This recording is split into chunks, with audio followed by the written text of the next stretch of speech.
I've got the 13 horror movies that you need to watch in February of 2025. What's up, cretins? What's up, creeps? My name is Chris. I am the only person talking horror on the internet. Hit the subscribe, save this one. I do one of these every month. From new releases to milestone anniversaries, from holiday celebrations to underseen exploitations, this is your calendar of carnage for Dreaduary 2025. Dreaduary, does that work? So first thing you need to do ASAP is pop out to your local theater and catch Companion.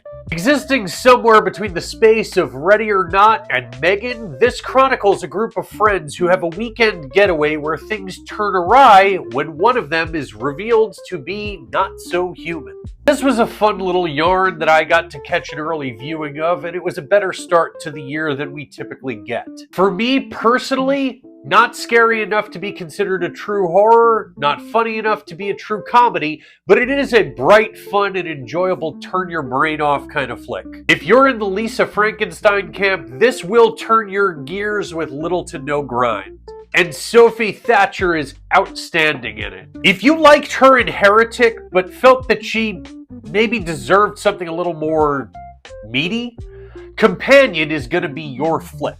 Companion is now playing everywhere. Our first official date and second flick overall is going to be February 4th as we celebrate the silver anniversary of Scream 3. As details continue to seep out about the upcoming Scream 7, let's take a step backwards and have a look at what was intended to be the conclusion to the Scream franchise. Sydney is in self-imposed exile as the cast of Stab 3, the first Stab movie that's not based on true events, start falling victim to yet another Ghostface. Having gone from meta to self-aware to full-on parody of itself in this movie, Scream 3 is the dopiest of the entire series, but it can still be fun. Plus, its 2000 release was the last one in the series before they had to adjust to cell phone culture. Watch everyone's least favorite of the franchise and pray that the next one is not this lame. For your third flick, I have such sights to show you because on February 5th, AMC Theaters will be holding screenings of the remastered edition of Clive Barker's magnum opus, Hellraiser. And I am super curious about this remaster because Uncle Frank's original audio may be restored for the first time ever. So if we were unaware, brothers Frank and Larry Cotton in the original Hellraiser were played by American Andrew Robinson and Brit Sean Chapman. The studio didn't feel that it made sense to have one sibling have a British accent and the other not to. Have they never seen like The Parent Trap? So all of Frank's lines were dubbed by American actor Bob Sessions. That is why Frank always sounds like he's in another room, because he is. It's playing wide for the first time since its 1987 release. One of the greatest horror movies ever made. It's absolutely something that toes the line between love and death, between pain and pleasure, between beauty and the absolutely grotesque. If you somehow have never seen it, damn, I almost envy you for being able to have your first experience the right way on the big screen.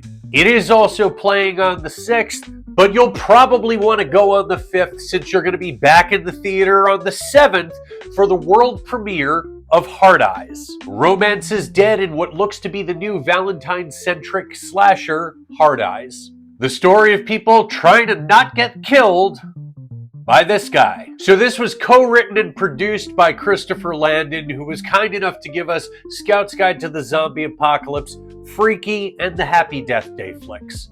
Delightful.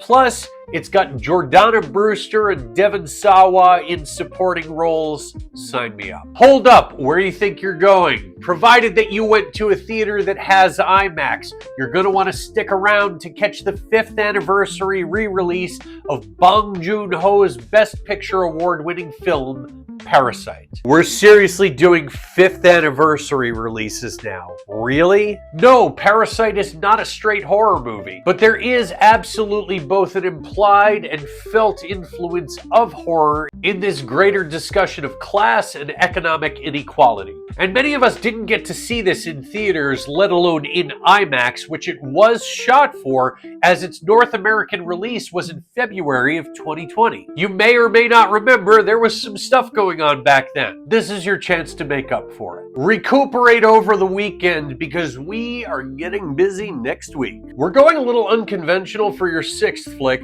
I'm going to give you a choice here, because February 11th marks the 25th anniversary of what may be the greatest day in Japanese horror history, marking the releases of Uzumaki, Tomi Replay, and Ju-On the Curse. 25 years, I still don't know if I'm saying Ju-On correctly. Adapted from the same Junji Ito manga as the Adult Swim series that aired last fall, Uzumaki is a terrifying tale about a town plagued by spirals. It is far more intriguing than it sounds. Also a Junji Ito adaptation, Tomi Replay is the sequel to the original Tomi, the story of a girl whose beauty drives her suitors into madness. They often unalive her, but twist, she can regenerate and kills them right back. And finally, probably the most well-known, Ju-On the Curse is the original film that The Grudge was based on. This story of the aftermath of love gone wrong is one of the best haunted house stories that Japan has ever produced, and it is leagues better than its American counterpart. You think Barbenheimer was some shit? Imagine being able to do Juzu Mobi on the Reapers.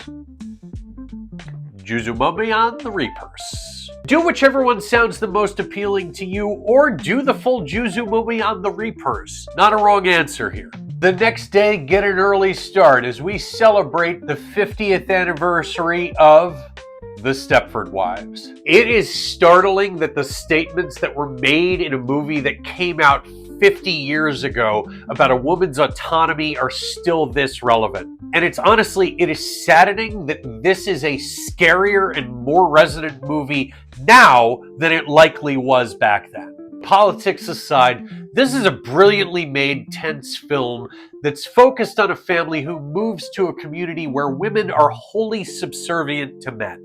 And while this isn't spoken of a ton nowadays in the pantheon of horror, it really should be. Its influence is in Companion, which released the day that I'm posting this, and was one of the main sources of inspiration for Get Out. If you watch these back to back, they feel like the same movie. Celebrate its golden anniversary on the 12th. And on the 13th, once the sun goes down, grab yourself a virgin blood and an unfucked sandwich for the 10th anniversary of the United States release of What We Do in Shadows. Whittled down from apparently 125 hours of improvisational footage into a tight 86 minutes, this vampire mockumentary gave a post-Flight of the Conchords Jermaine Clement something to sink his teeth into and properly introduce Taika Waititi to American audiences. It has since spawned 61 episodes of the television series that followed and is a certified cult classic at this point.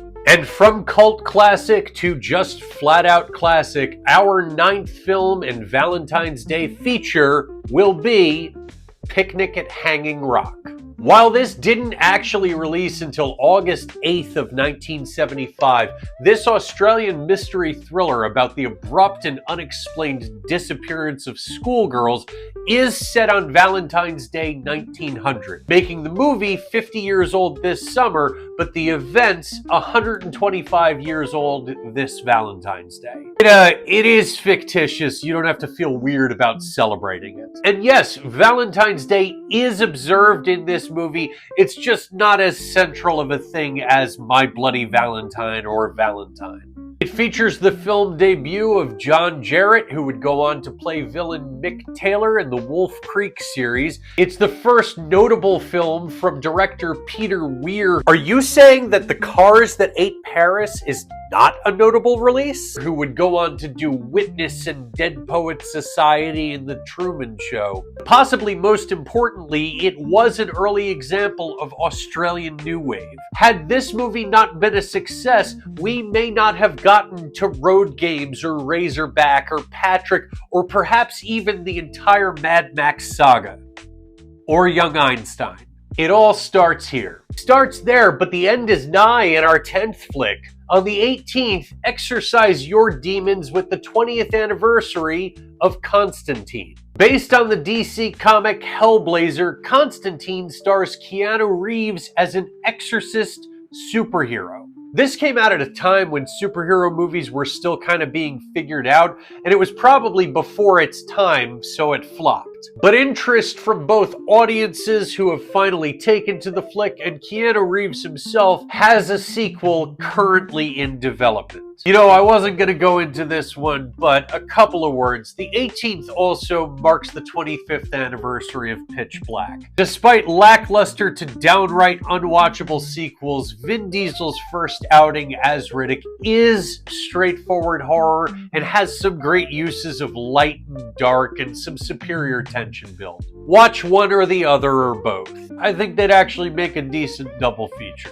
Take a couple days to set yourself up for whatever it all is that we will be walking into on the 21st when producer James Wan, writer Stephen King, and director Osgood Perkins unleash the monkey on the general public. I have stayed away from as much as I can with this. The couple of clips that I've accidentally stumbled into tells me this is in the cursed toy genre, and it looks fucking bonkers.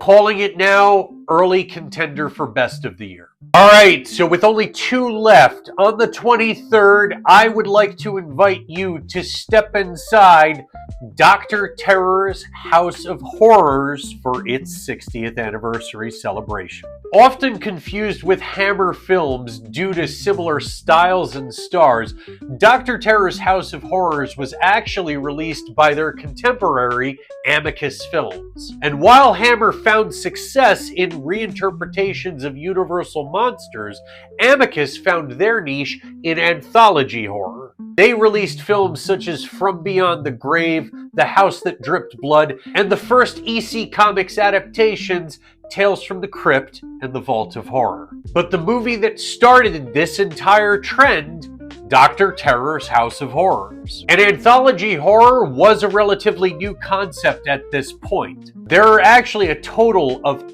8 anthology horror films that precede this worldwide. Of those 8, only 3 are in the English language, one of which was just 3 episodes of a television series that just had a wraparound added to it. Dr. Terror's tales of werewolves, vampires, voodoo, disembodied hands, and a murderous vine, yes, a murderous vine, feature horror royalty Peter Cushing, Christopher Lee, Donald Pleasance, and Donald Sutherland. Then see your way out or saw your way out by the 25th for our final flick, the documentary Dinner with Leatherface. Releasing to both physical and digital, Dinner with Leatherface explores the life of Gunnar Hansen, the original Leatherface. Co-stars, friends, and family discuss his process for developing the character, his life afterwards, and not only the progressive acceptance of Leatherface as his legacy, but the understanding